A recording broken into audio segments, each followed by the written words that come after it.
24 ব্যাচের শিক্ষার্থীরা ঢাকা ক ইউনিটের পরীক্ষা কিন্তু আসন্ন। গত বছর ঢাকা বিশ্ববিদ্যালয়ের ক ইউনিটের ভর্তি পরীক্ষায় মাত্র 1851টি সিটের বিপরীতে আবেদন জমা পড়েছিল 1,22,080টি, অর্থাৎ প্রতিটি আসনের বিপরীতে লড়াই করেছিল 69 জন শিক্ষার্থী।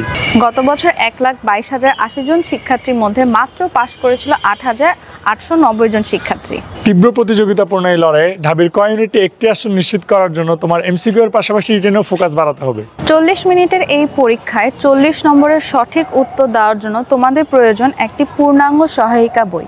আর এই পূর্ণাঙ্গ সহায়িকা বই হিসেবে তোমরা সংগ্রহ করতে পারো আসপেক্ট সিরিজের লিখিত সহায়িকা বইটি, যার প্রধান বৈশিষ্ট্যগুলো হচ্ছে: এই একটি বইয়ের মাধ্যমে তোমরা সকল বিশ্ববিদ্যালয়ের জন্য লিখিত প্রস্তুতি নিতে পারবে।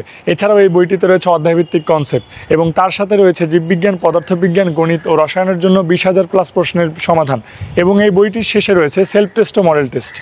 তাহলে এই বইটি হতে পারে তোমাদের জন্য লিখিত পরীক্ষার জন্য একটি পূর্ণাঙ্গ সমাধান। তাহলে আর দেরি কেন, আজই সংগ্রহ করে নাও আসপেক্ট সিরিজের রিটেন হ্যাঙ্কস বইটি।